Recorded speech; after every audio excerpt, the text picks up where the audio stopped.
I'm Quinn Ewers. My name is Asia O'Neill. I'm Shay Hawley. And Rory Harmon. My name is Marcellus Moore. My name is Rodney Terry. I'm Coach Sark. My name is Sam Hurley. This is Casey Kane. Hi, we're Texas Women's Tennis, and you're listening to Longhorns.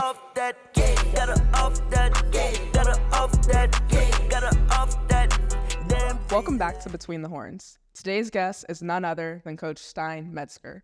He's Texas's first beach volleyball coach, and trust me, he's got quite the resume of his own. As an Olympian himself, not only did he play at UCLA, he went back to coach at UCLA and led the team to multiple national titles. And in his own right, he has several national and international titles in volleyball. Welcome, Coach. How are you? Thank you. I'm good. Good to be here. Amazing. Now, how's Austin treating you? You just got here in May? Just got here in May. Well, actually, we started in May, but I was recruiting out and about.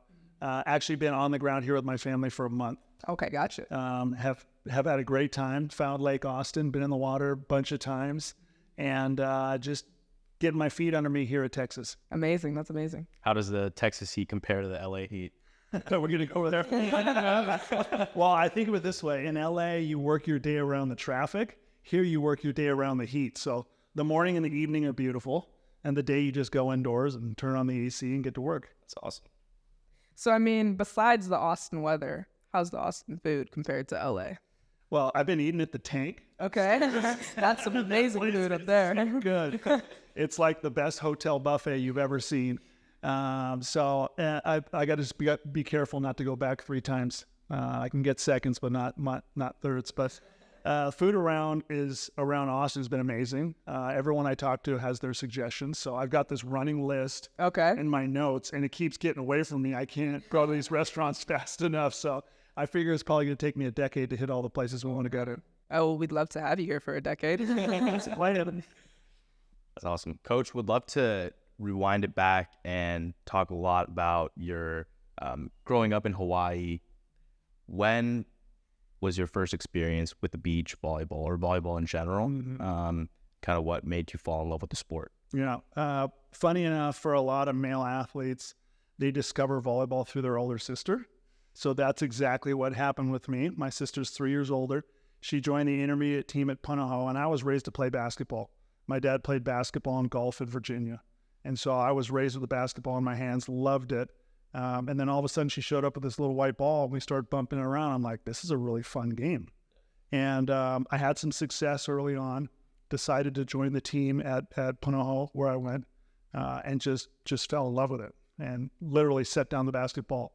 I was like, I'm going in this path. And my dad was crushed, but now he says, I think you made a wise decision, even though I was just following my passion. Can you tell me a bit about what your recruiting process was like in high school? How did you end up at UCLA? Well, back then, you didn't get recruited till your senior year. So I was just in love with volleyball and just wanted to get as good as I could. And I loved to compete. And at one point, there was a guy by the name of Trevor Sherman. And he was playing at UCLA, and he was the MVP. And he came back to Summer Bowl because he was from Punahou. And he was out there bouncing these balls, and we're just these little scrub kids. And I looked at him, he was this Greek god of a guy, and I was just like, I want to be that guy. And I just basically focused on wanting to go to UCLA because of him by the time I was 15. Came around senior year, got some interest from them, and they didn't have to say much. I was just ready to sign up because, they're the preeminent team. Al Skates had won, at that point, I think 16 national championships. And so if you wanted to win, that was the place you went to. And I knew that I wanted to play there. So that's how I found myself there. Easy decision. And Coach, thinking about a lot of the early training regimens, now looking back, what were some of those key moments and exercises that you think gave you that extra bump? And Well, it's funny because when I first got to UCLA, lifting weights was optional. I think I'm dating myself right now. Okay. That's interesting. And that's like the first time that creatine was on the market. Oh, my. I was like, you gotta try this creatine. Completely different. I'm like, we get drug tested, right? And they're like, no, you're fine. But yeah, I mean, training has come a long ways. I first got introduced to lifting weights in college. There was 1 year where I wanted to beat out the All-American that was ahead of me in the setter position. I was like, I'm going to really sink my teeth into working out. I noticed a big difference. But really, things are so different than how they were. I mean, coming to Texas, when I came on my recruiting visit and seeing the level of support from a whole sports science department that's got 6 people on staff. I was just blown away. I'm like, this is better than when I was playing in the Olympics. Like the services are incredible. And that was actually a big moment for me when I came on my recruiting visit, was when I went into sports science, because I am into that now. Super interested in helping the athletes, avoiding injuries, and knowing like how well they'll be taken care of and how much they'll learn about their own systems and their own bodies. For me, it was a no-brainer. I'm like, I could sell this to a kid, just say, hey, and feel really good about bringing somebody on board and telling them like, you're going to get taken better. They're going to take better care of you than anybody, and be telling the truth, because it really is. It's pretty amazing. How have your experiences as a player shaped your philosophy as a coach? Probably empathy, just like understanding that athletes are going to have bad days, off days. They're going to have trouble with physical errors. I've set a pretty high standard in terms of, mental errors and making sure that we're doing our best and showing up and trying and all that and being great teammates. But when it comes to physical errors, I'm usually pretty lenient. It's like, hey, if this ball comes off your hand wrong, let's be curious about it. But I understand that, mistakes happen, and you can't always be on your game. So I think that's probably the biggest thing I took from being an athlete, is just like knowing what it's like for them. Yeah, absolutely. Having lived through it. Yeah. Coach, this year's or this season's campaign is called Trailblazers. Would love to hear how that kind of came about and your kind of vision with this team. Yeah. Well, we've got nothing right now, right? We've got no alumni. We've got no upperclassmen. We're getting a lot of help from the indoor team, which if there's any team to, be associated with and get help from and have support from, that's the team you want. But this is all new, and everyone's coming from different teams, and we don't really have our own culture yet, our own identity. So they're going to be trailblazing that. And they're going to be building the community that others are going to follow, because once you have that culture set, the new ones that come in, they'll just acclimate to it and join on. So right now it's us shaping it and building it so that we can be role models for the next recruiting class that comes in. And, it's one thing as a coach to come into a program that's already established, but with you building this program and building the culture from the ground up, what are some of the pillars of your coaching culture? Yeah, for us, it's about building trust, having good relationships. Empathy is a big piece for me, like just understanding that everyone's going to be different, but there's value in that, having people from different walks of life and different perspectives, different personality traits. That's the goal, is to make sure that we're really close. Once we're close and we can trust each other, then we can really compete day in and day out at practice and not take things personally. So, that's the goal right now. Typically, we would have a lot of team building stuff that happens early in the season. What I found out is that all 10 of our transfers that came in, they're all living together, which I felt like there's good. I'm also worried like they'll be dragging that roommate drama into practice, right? But they seem to be the team right now seems to be connecting really well. They get along great. They're really interested and open in learning our new system. So the Trailblazers it's working right now. I mean, it's week 2, right? But right now it's working. That's great to hear. And I know the transfer portal really helped, kind of put this team together. So what was the difference from, going UCLA and going to high schoolers and recruiting early to now you have D1 college game film on the players you want to bring in? What has recruiting that way been like? Yeah, well, obviously it makes it easier for us to grow the program quickly. We've got goals to, crack into the tournament faster than anybody's ever done. We got goals to win the national championship faster than anybody does. And having the transfer portal there and being able to just bring people in right away and have them ready to play, it's obviously going to make it a lot easier. It was a long slog at UCLA. The first couple of years we didn't have scholarships. And then we were recruiting. At that time, you were recruiting freshmen because they didn't have this rule where you can't talk to them until after their sophomore year.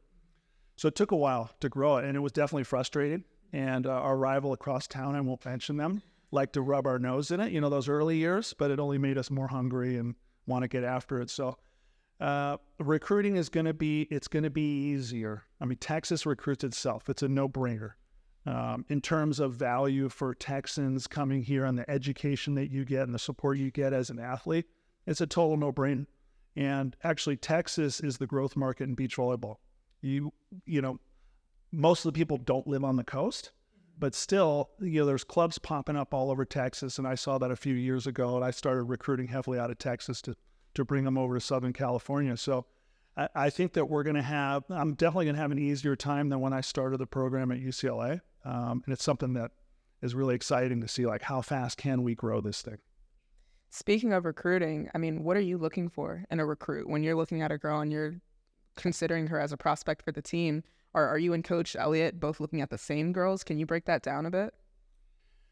Well, me personally, there's certain things that I have to check off the box, and a big one is culture. Like, are they going to be a good culture fit? Are they going to be a leader in the community, in the team? And that's huge for me. And then obviously they need to have the physicality and be able to play at the next level. There are some interesting areas, untapped markets here in Texas that I think we might be able to access, and it has to do with indoor players who maybe don't quite make the cut because of, for whatever reason, maybe timing or whatever, and they've always dreamt about coming to Texas and playing for Coach Elliott on the indoor side. And we're talking about these athletes that are, 6'1", 6'2", just really physical specimens, but there's something that just, they don't quite make it, is going to those athletes and saying, hey, you know what? You could have an opportunity to come to Texas and play volleyball. You're just not going to be wearing shoes. Right. I mean, what's wrong with that? And, it might take a little while to get to that point, until people really see, like, hey, this is a legit team that's going to win national championships soon. But we're hoping that time comes quickly. Absolutely. And Coach, we're not just talking about putting together players on this team, obviously to assemble the rest of your coaching staff. So what was that process like? And when you think of kind of your own coaching personality, how do you assemble a team that kind of rounds everything out? Yeah. Well, I heard this early on, is hire for your weaknesses. So I'm hiring for people that are very even keeled, very organized. Because, I think my strengths are, being on the court, having a ton of energy. I know the game really well. I can teach the game really well. When it comes to organization, I'm good at it, but we need people to be great at it. So we've got recruiting at Texas was not hard. I literally went after the first person, the best assistant in the country, and Angie Akers said yes. And then Will Buchanan actually just showed up on our doorstep. He was a juniors coach. I've always had a ton of respect for him, worked with him recruiting a couple of his athletes.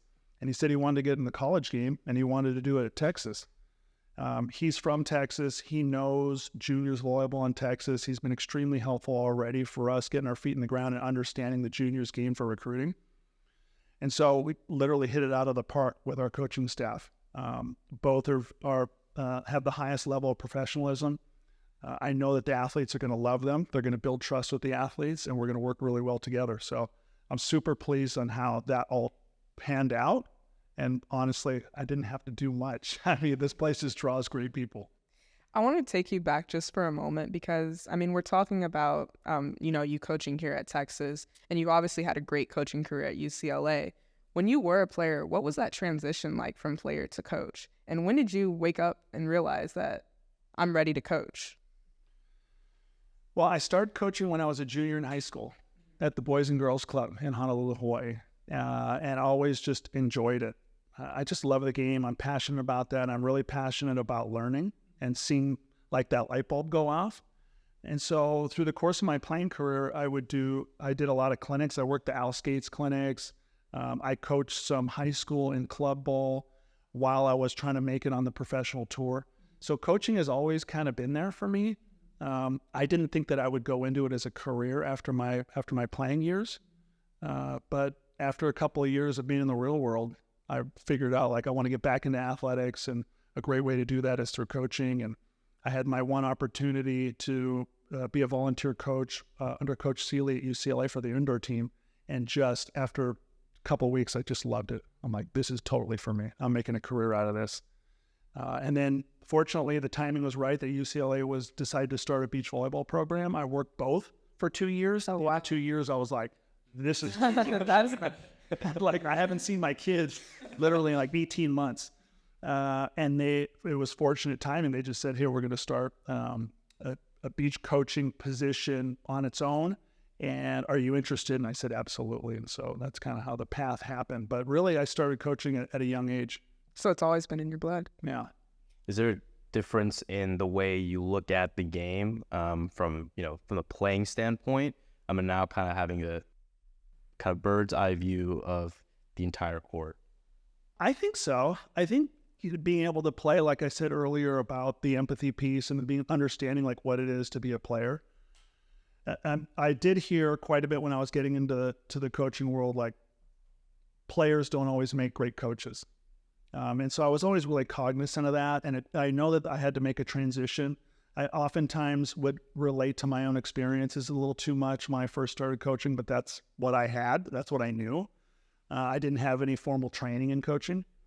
But what I also recognized is that with some of the athletes, they really appreciated having a coach that had played. There was like instant credibility with them. So that helped me quite a bit. But I've really been trying to mature as a coach and not a player who is now a coach over the past decade. Made some strides, but I still catch myself sometimes thinking too much like the player and need to be a little bit more of a leader. When it comes to coaching today, ironically, I saw a tweet on Twitter when I was doing my research that called you the Nick Saban of volleyball coaching. What do you think about that? I don't. First of all, I'm not. To be honest, I'm not a huge sports fan. I'm a sports doer. Okay. So I don't know his history that much. I know he's exceptional, right? But I don't really know his characteristics. So I'm not sure where that came from. I would love to know as well. I would love to know what made them compare you to Nick Saban. But maybe in my eyes, I see maybe it's the success. Your success at UCLA, your success as a player, success just seems to bleed through. And here at Texas, that seems to be the plan, success. So how are you instilling that in your athletes? I think it comes out through my passion for the game and for learning. I'm built with a growth mindset. I've paid attention to the growth mindset, fixed mindset, and really paid attention to my own thinking. And it's pretty obvious to me that I'm constantly striving to get better. And so I hold myself and the athletes to a high standard in practice. Mm-hmm. Every once in a while I will see the squirrel, get distracted and bring myself back. But in general, like I really try to hold a high standard, and what I tell the team is like, put all the pressure on yourself in practice and then take it off yourself when you're in games, right? Because the practice is going to flow through into games, and don't stress too much. The cookie's going to crumble how it's going to crumble, right? So I think it's just that mindset of always wanting to learn, passion for the sport, and trying to set a high standard at all times in practice and not wasting a second in that 2 to 2.5 hours. That's helped our teams be successful. Coach, now thinking about even the way you kind of recover from losses and kind of overcome that now from the coaching perspective, you have to help, the athletes get over that roadblock and say, let's learn from this and move forward. But what has it been like now, the shift in perspective, having won so much, but also when you do lose, how do you kind of maintain that go forward, growth mindset? Just learn from your mistakes. Yeah. Haven't put that much thought into it because we're not there yet. But really, it's a case by case, kind of what's happening in the match. Are we letting the controllables get away from us? Then we definitely have something to talk about. If it's stuff that we can't control and we're coming up short, it's just, hey, we get back to work. We know that there's going to be some growing pains with this program, and the athletes are prepared for that. When I was recruiting them, I said, just so you know, like there's going to be some growing pains, and we're going to have to do the work. So they're ready for it. We have a bit of patience. For sure, there are going to be times where we're gonna lose patience and be like, we want to get there faster. It always takes a little longer than you hope to build something, but I think we're ready for it. And just as a player, you enter a flow state. As a coach, do you enter a flow state? And if you do, what was kind of that? What is that experience like? Yeah, no, you definitely feel it when you're in the flow state. You're just kind of seeing everything. It looks like it's in slow motion, and then you're translating and verbalizing it really well, and you can tell that they're picking up on it. It's a really fun experience. And to be honest, as I was better at it as a player than as a coach. I'm still learning as a coach and getting better all the time. But the really interesting thing is like trying to help the player get into the flow state. Like, how do I do that? And so that's still a work in progress. I'll let you know if I figure it out. What are some of your goals for the season? The goals for the season, I've got this one that's like in the back of my head, and it's beat Nebraska. Because we play them. We're gonna play them. I know on the indoor side, there's a pretty good rivalry. You know, two of the top teams in the country. And when I was at UCLA and we first started, we had just the indoor team. They had a couple weeks of practice, and Nebraska came into town, and we played them. We came up short, and that still annoys me to this day. Oh, it's a little personal. A little personal. I like it. And we're going to California to play the tournament. It just so happens that Nebraska is in that tournament. We'll get a chance to play them. So I just think like where we are in our development stage, I think that's a really great goal, is to go out there and take them down. And then other than that, I think it's just game by game. You know, I'm not a big goal person. For me, it's about what are our daily goals, and when we get that team in front of us, we're going to try and beat every team in front of us, do the best we can. So I think that's critical for us here, and I think to have that mindset, like, hey, day by day is going to be important, especially on the front end here.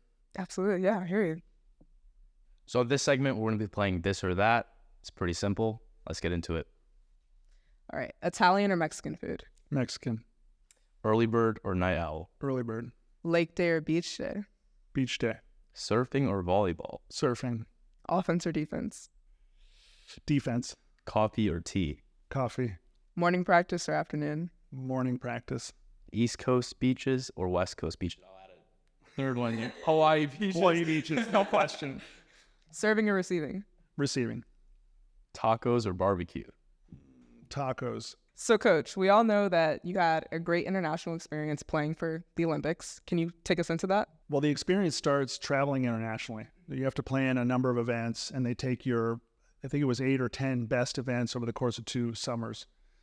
So that experience in itself, like the process to get to the Olympics, was a lot of fun. I mean, it was stressful at the end because we were neck and neck with another U.S. team, which is kind of awkward. You know, you're trying to like beat out your friends. But that experience was great, getting to travel all over the world, you know, Asia, Australia, South Africa, Norway. What was your favorite place you visited? Oh, my gosh. Stavanger, Norway was really great. Probably Stad in Switzerland was amazing. Just like alpine rivers coming down and mountains, and you're siding out. South Africa was great. Got to play in Berlin, which was neat, just, you know, history.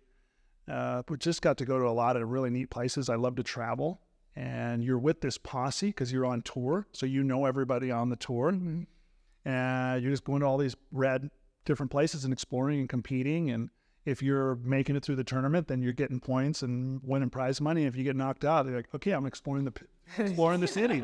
Not bad. So that was a great experience in itself. Going to the Olympics, for some reason, I just keep remembering the food. So I went to the Olympics in Greece, and, you know, Mediterranean Greek food is really good. So I remember just trying a lot of different places. The security was really tight at that Olympics. And so that was a little bit weird. I remember just thinking like you can do one thing a day. It's like you can practice and that's it. Or you could go visit this and that's it. So that was a little awkward. In terms of the competition portion, I don't know if you've seen beach volleyball in the Olympics, but it's a pretty hot ticket. So the stadium is just completely packed with people going crazy. You're representing your country. You're playing with your buddy over here in this setting. It's just a really rewarding experience. I've just tried to soak it in as much as I could. There certainly was some stress around it, you know, leading up to it and playing, but we had a pretty good run. We were an unusual team, and so we didn't have a blocker. And I think for how we were put together and how we made the Olympics and what we did in the Olympics, we ended up 5th. It was definitely a win for us. It was like we overachieved, and there were other teams that were considered to be, you know, there's a real good chance they're going to medal, and they just flopped. And so I feel good about that in terms of, you know, what we accomplished for ourselves. So all in all, it was a great experience, but it was a long time ago. So a lot of things have happened since then. So there's not a lot I remember, but I do keep coming back to the food. And like, I want to go back to Greens and just like start eating again. Coach, is there more pressure playing in an Olympics or in a national championship game? I would say the Olympics, definitely. In fact, I had this sense that after playing in the Olympics and coming back to the professional tour and playing in tournaments, it was like, this is nothing. There's no pressure. This is so easy. And so that's interesting. And you know, I try to tell our athletes, like, hey, find the highest competition you can when you compete unattached from the team in the summer. Like, find the highest thing you can, put as much stress on as you can. It kind of normalizes it, you know. And so coming out of that, I thought that was a real good benefit of going to the Olympics, is playing in pro events and like trying to make rent money and not feeling nearly as much pressure and being able to perform better. And I mean, we've talked a lot about volleyball. We've talked a lot about competition. One thing that we have not talked about at all is your family. We know that you have beautiful children. How are they adjusting to Austin? How are they liking it here? Are they missing LA a bit? Yeah. My kids were total troopers coming here. They were open to the new experience. My wife moved from 5 minutes away from her twin. So that was a real challenge for her. Like, she's making a big sacrifice moving away from her sister. But the kids have adjusted well. We got them into school. The first 3 days, they hated it. And then we got through the weekend, got them back into school, and it's been smooth sailing since. Knock on wood. Yeah. And now my wife is like, hey, we got to stay in this school district because if they like it, we're going to stay here. We really like where we're at.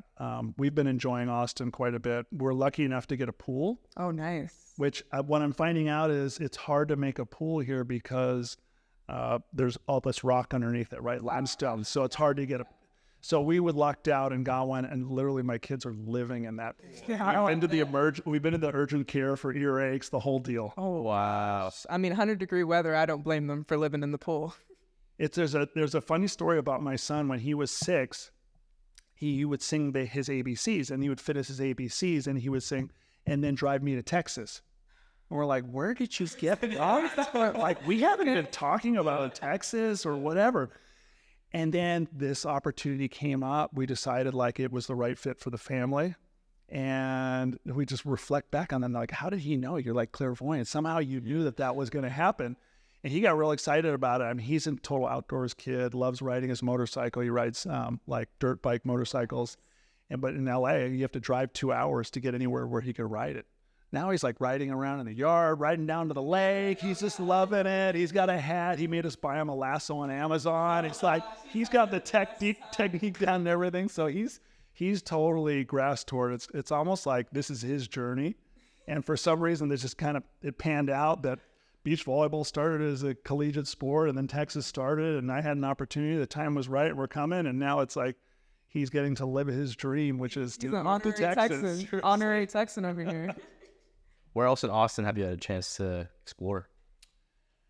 Let's see. We've been to South Congress. That's cool. We went to go see the Bats, and we were about 20 minutes late. So we're going to have to try that one again. I've been downtown. A friend came into town and just ate at a really great restaurant down there. Lady Bird Lake, did a hike around there. In fact, I was with the indoor team when I was on my little recruiting visit. And everybody was like, hey, what's up, coaches? Hook up. And I'm like, this is bizarre. Like, how do they know you? Like, people really love their sports here in Austin. Oh, yeah. We have been on Lake Austin twice, wake surfing. I was going to say, you seem like an outdoors guy. I was looking at the Instagram, lots of lake days and such. So are you enjoying that out here? Yes, very much so. I mean, I've always grown up next to the ocean. So that was hard for me in the decision. Like, it was going to be my first time, living landlocked. Knowing that there were lakes and such, but we have friends that have moved here from before, and they had boats, and they've invited us, and we've been on boats a couple times, and so now we're wake surfers instead of ocean surfers. Nice. Yeah, I was gonna say you picked surfing over volleyball. You noticed that earlier. Well, you know how you have a passion when you do something for a living. Sometimes it takes a little bit away from it. Like surfing is still my thing that I'm not good enough to do for money. So, and it's something I grew up with. So since a little kid, I was always in the water in Hawaii and surfing. It was always like my second passion. So I just really enjoy it. But wake surfing's pretty fun. You don't have to wait for a wave. You don't have to fight anybody for the wave. Are the kids surfing too? Yeah. Oh, nice. That's nice. Yeah. And they pop right up. Yeah. They're having fun with it. Are they leaning towards any particular sport, or is it a little volleyball push? Yeah. My daughter now they've played a number of sports. My daughter's kind of focused now on volleyball. In fact, tonight she has her first middle school game. Wishing her luck. Yeah, thank you. And I'm the camera person, so I got to be there on time. I volunteered to be the camera person and video everything. And then my son he's really into like extreme sports. So skateboarding, he'll drop into like 12-foot pools. He loves riding his motorcycle. He used to race BMX. And just recently, because he has an older sister who plays volleyball, he's like, Dad, I think I want to play organized volleyball. Or this. Oh, yeah. So he's joining a club here, the same club that she's in. So they'll dive into the Austin volleyball scene, and we'll try some other outdoor stuff. But we do like to get out there and wake surf. And coming from someone who grew up with their father being a coach, my dad was the head football coach my whole life. No kidding. And eventually in high school, he had the opportunity to coach me in track. Now, with your daughter playing volleyball, I'd love to know what that dynamic is looking like, because I've lived it, so I know what it's like. Yeah. What's it been like for you? I try to be very intentional, and my intention is to stay out of the way. So I really just hang back. As a coach, you kind of understand those parents that make it really difficult to do your job, right? And so I never want to be that person. So far, it's worked out really well, where my daughter still comes to me and wants advice and likes me to help out and coach. But really, as we started out, like, I never picked up the ball and was like, hey, let's play. I would just set the ball out there and be like, if she picked it up and asked me, hey, I want to play, or I want to pep, or I want to do this or that. So that's been my goal. And my parents were very much like that. Like, they were very supportive, but they weren't the ones yelling at the games. And I really appreciated that they let me kind of forge my own path and let me explore what I wanted. And when I pivoted to volleyball, my dad didn't say, no, you're playing basketball. So I'm trying to emulate them and give her the space to make it her own journey. And so far, it's been working out. That's the best way to do it. Coach, I think we probably should have talked about this a little earlier, but for the people that have never been on the sand, what's the difference? Like, what impact in the game does that provide, change as a way you approach? Well, we tend to have less acute injuries. It's a lot harder to move. Like, that's the feedback we get from everyone that tries it for the first time. Like, how do you jump in this? So there's something in beach volleyball. It's called your sand legs. So when people come from indoor to play beach, it takes you a couple of weeks to get your sand legs. And it's like your body adapts and adjusts to the uneven surfaces that will give. So it's doable, but if you only try to go out there once, it makes it really difficult. The interesting thing about our sport is that you need to be explosive, you need to be dynamic, right? But you also need to do it all day long. So it's a really tricky sport to train. There's a lot of needs to training one of these athletes. So we got Melissa Schmitz downstairs who's working with our team, and she played indoor volleyball and has played some beach. She's super passionate about training the athletes. We're really excited about having her on board and see where we can take this.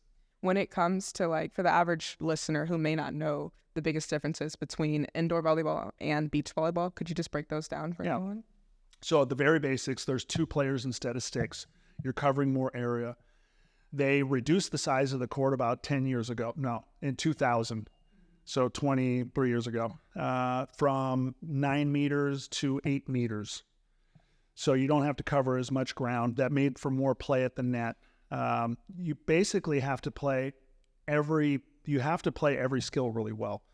So some of the main differences, if someone is thinking about choosing one or the other, in indoor volleyball, you really specialize because of all the substitutions that have been allowed. You'll notice the athletes on Texas's team, they're like 6'1" to 6'5" in the front row, and in the back row, they're the opposite. They're small. They're like soccer players that said, I'd rather play volleyball, right? Right. It's very tiny. And on the beach, it's that swath through the middle, and you have to be able to be good at. You basically have to be a jack of all trades. So you have to have a B+ in every skill because you have to do everything. And it's actually, when you're playing indoor, you decide which skill you do. So the passers pass, the setter runs to the net and set, and the hitters hit, and the blockers blow. On the beach, if you don't pass well, your opponent's going to serve you every ball. So whatever your lowest common denominator is, your opponent's going to attack. So and there's no substitutions. So what I like to say about beach volleyball players is they have to be able to suffer, and they got to be brave, because they're going to be out there not doing something well, and you can't even get subbed out. And there's going to be real embarrassing moments. Indoor, you can get embarrassed for a little bit. You get subbed out, kind of gather your composure, come back in, and get after it. On the beach, you're just out there, and so you really got to be tough-minded. And we're not allowed to coach the whole game. You can only coach on the side switch so you got about 5 seconds as you switch sides to talk to them. Then they're on their own.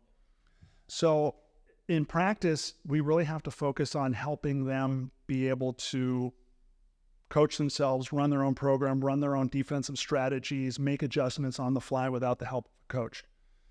So there are a lot of similarities between the two sports, but there are a heck of a lot of differences as well.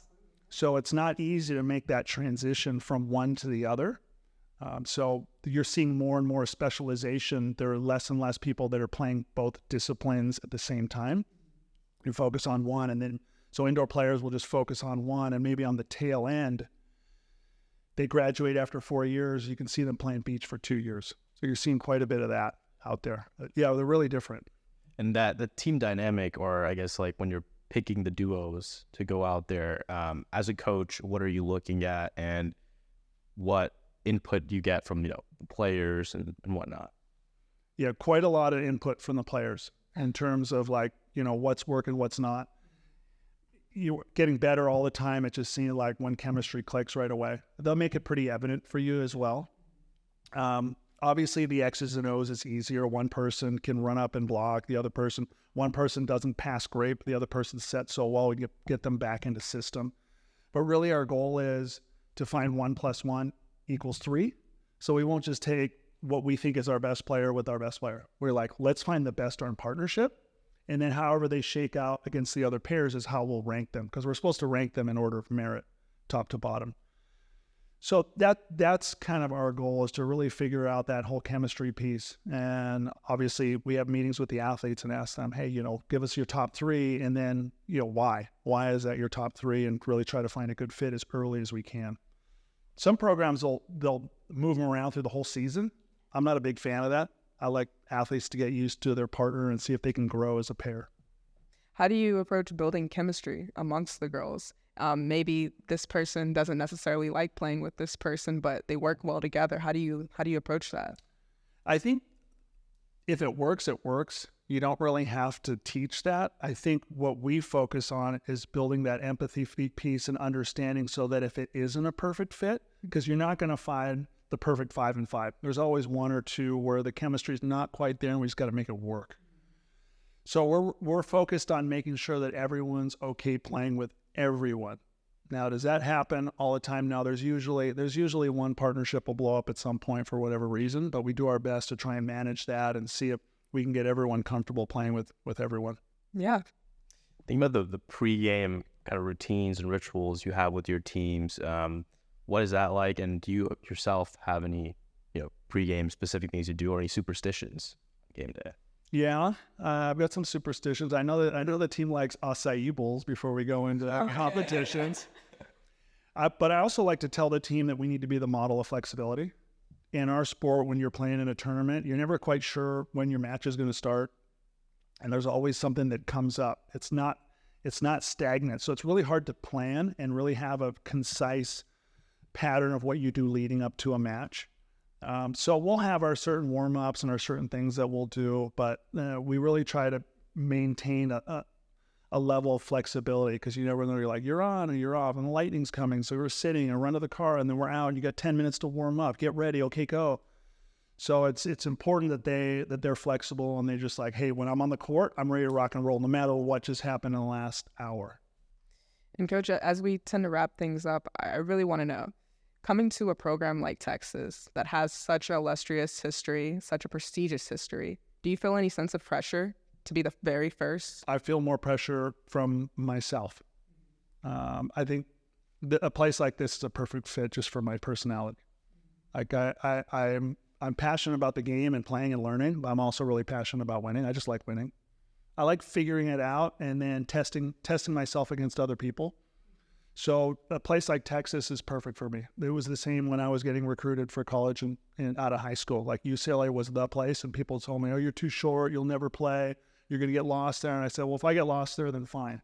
But if I'm gonna make it there, I can make it anywhere." And so I feel like Texas is that place too. There's so many great minds around here, and I feel like it's an opportunity to learn from other coaches. But really, I don't feel a sense of pressure coming from Texas. I feel like a sense of pressure, like I want to get up and go.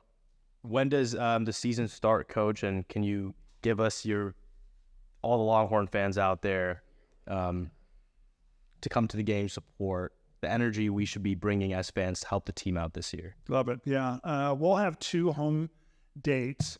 It'll be in the spring. So typically the season is end of February, and then championships is the first weekend in May.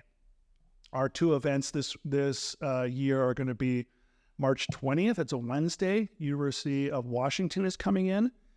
And the other date I'm going to forget about, but you'll be able to find it on the website. I think it's March 29th.